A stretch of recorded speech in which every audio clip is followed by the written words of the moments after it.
बच्चों नमस्कार। मैं थैलेश साहू दशम के इस कालखंड में स्वागत करता हूँ। मुद्रा एवं शाख।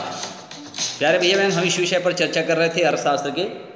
तो आखिर ये मुद्रा एवं शाख में हम आज देखते हैं सेविंग एंड फिक्स्ड अकाउंट।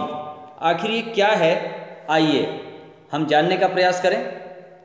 बच्चों, मैंने आपको उस दिन चेक सिस्टम से लेन देन आज कैसे होता है, कितना आसान हो गया है, इस पर मैंने चर्चा किया। फिर हम डेबिट कार्ड की चर्चा कर रहे थे, डेबिट कार्ड से कैसे लेन देन होता है इसके बारे में भी हमने चर्चा किया। और आज हम देखते हैं कि जो खाते होते हैं, बचत खाता और स्थायी खाता, दोनों क्या है आखिर।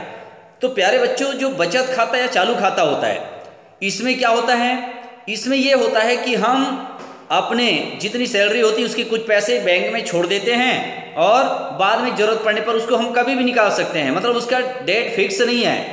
वैसे ही चालू खाता में क्या होता है, बड़े बड़े जो व्यापारी हैं वो क्या करते हैं, बड़े बड़े व्यापारी अपने पैसों को बैंक में जमा कर देते हैं, ज़रूरत पड़ी तो वह तत्काल निकाल लेते हैं। माने कभी भी वो जमा कर सकता है और कभी भी निकाल सकता है, इसका मतलब वह फिक्स नहीं होता है। तो इससे क्या पता चल रहा है कि इसका कोई निश्चित टाइम का लिमिट नहीं है।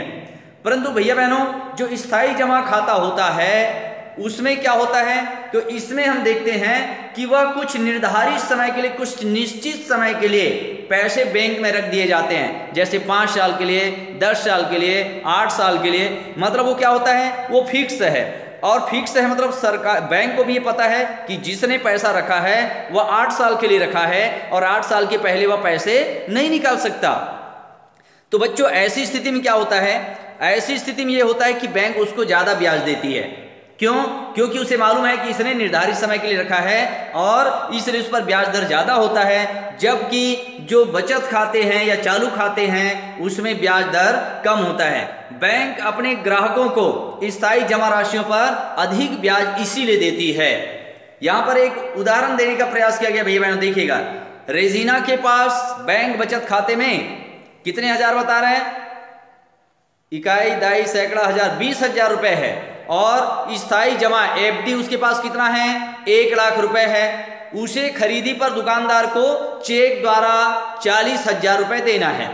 उसे चेक देने से पहले क्या करना होगा, महत्वपूर्ण बात है।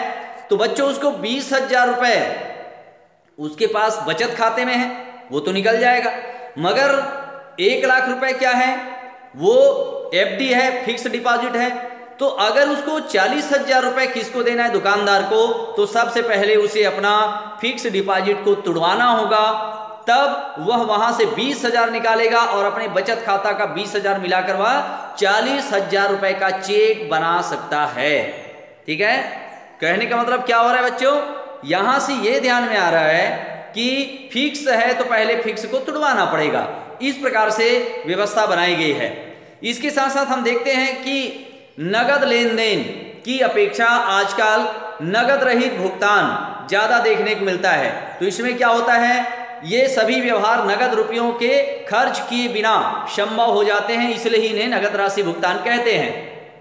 फिर हम और देखते हैं कि बैंक हमारी जमा राशि के आधार पर ही नगद रहित सुविधा प्रदान करती है। अतः हमें नगद रहित भुगतान की सुविधा बैंकों के आपसी लेन देन व्यवहार से भी संभव हो जाता है। हमारे खाते अलग अलग बैंक में होते हैं, पर वे आसानी से एक खाते से दूसरे खाते में ट्रांसफर हो जाते हैं। बैंक के बीच ये व्यवस्था सरकार ने बनाई है। बच्चों, जैसे मैं अपना उदाहरण दूं, मेरे पास देना बैंक का एटीएम है, मैंने देना बैंक का एटीएम लिया हुआ है। मगर मैं जब एटीएम से पैसा निकाला, मैं चला गया कहाँ, स्टेट बैंक के एटीएम में चला गया। मगर मेरा खाता कहाँ है, देना बैंक में है। अब जब देना बैंक में मेरा खाता है और मेरा एटीएम देना बैंक का है, मगर मैंने पैसा कहां से निकाला, भारतीय स्टेट बैंक के एटीएम से। बच्चे, तो पैसा निकलेगा कि नहीं, निकलेगा, वहां से भी पैसे निकलेंगे। मगर होगा क्या, होगा ये कि मेरा देना बैंक के मैंने जो पैसा निकाला है देना बैंक के मेरे अकाउंट से वह पैसा स्टेट बैंक के खाते में ट्रांसफर हो जाता है ना। ये लेन देन आसान है ना। चाहे मैं केनरा बैंक या जो भी बैंक है पंजाब नेशनल बैंक, जिस बैंक का भी एटीएम है, मगर दूसरे एटीएम में भी मेरा एटीएम एक्सेप्ट होगा और मेरे पैसे जिस खाते से मैंने निकाला है उस खाते में चला जाएगा। तो इस प्रकार से बच्चों लेन देन को आसान बना दिया गया है। 31 मार्च वर्ष 2016 का एक स्टॉक बता रहा है, लोगों के पास कुल नगद रुपए कितने बोल रहे हैं, 13,86,000 करोड़ रुपए लोगों के पास नगद रहता है 2016 की स्थिति में। सभी बैंकों में कुल मांग दे बचत एवं चालू खाता में कितने पैसे हैं, तो ये कहता है 8,91,000 करोड़, ये बचत खाता और चालू खाते में इतने पैसे हैं। फिर सभी बैंकों में लोगों की स्थायी जमा खाता जिसको फिक्स डिपॉजिट कहते हैं, कितना, 82,54,000 करोड़, इतने फिक्स डिपॉजिट में हैं। प्यारे बच्चों, इस प्रकार हम देख सकते हैं कि बैंक व्यवस्था द्वारा निर्मित खाते हमारे लिए कितने जरूरी हैं और इन पैसों का लेन देन कितना आसानी से हो जाता है।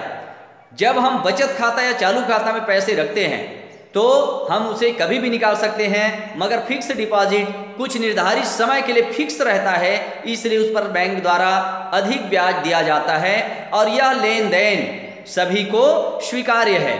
प्यारे बच्चों, यहाँ पर हम देखते हैं मुद्रा, पैसे व मुद्रा खाता के विशिष्ट लक्षणों में हम पाते हैं कि ये सभी वित्तीय लेन देन में स्वीकार्य होती है। अतः मुद्रा की साख इसकी सार्वभौमिकता स्वीकार्यता से होती है, यह हमारे लेन देन को सरल बना देती है।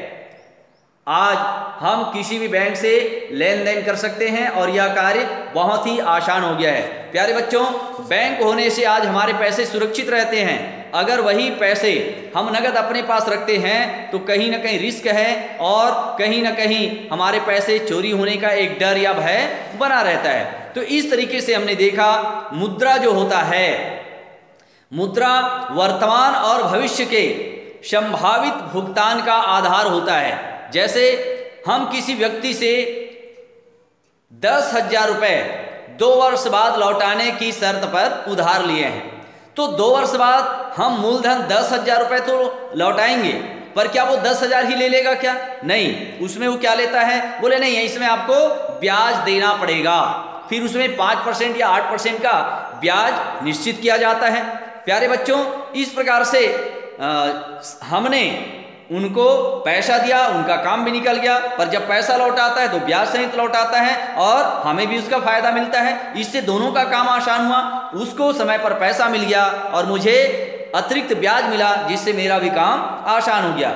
यही सुगमता मुद्रा को सर्व स्वीकार्यता प्रदान करती है। आज वस्तुओं और सेवाओं का विभिन्न वस्तुओं और सेवाओं में न होकर मुद्रा के माध्यम से होता है। इससे वस्तु विनिमय की कठिनाइयां दूर हो जाती है। हम इच्छा अपनी मर्जी के आधार पर किसी भी वस्तु का लेन देन कर सकते हैं। अपने पैसे को हम चालू खाते में, बचत खाते में, या हमारे पास पैसे ज़्यादा हैं तो हम उसको फिक्स डिपॉजिट में रख करके अपने पैसे को सुरक्षित और लेन देन करते हैं। इसलिए आज बैंक का लेन देन बहुत आवश्यक हो गया है। प्यारे बच्चों, हम और भी इसमें जानने का प्रयास करेंगे मुद्रा का निर्गम, आखिर ये मुद्रा आता कहाँ है, फिर ये बैंकों तक कैसे पहुंचाए जाते हैं। अगले कालखंड में इसमें विस्तार से और चर्चा करेंगे। अपेक्षा करूं ज़्यादा से ज़्यादा वीडियो देखिए और इस साल 10वीं और 12वीं बोर्ड क्लास में परीक्षा तो होगी, निश्चित होगी, साथ ही असाइनमेंट अनिवार्य रूप से आपको बनाना होगा। असाइनमेंट का भी नंबर आपकी वार्षिक बोर्ड में जुड़ेगा, इसलिए आप गंभीरतापूर्वक पढ़ाई करें, ऐसा मैं अपेक्षा करूंगा। इन्हीं के साथ धन्यवाद।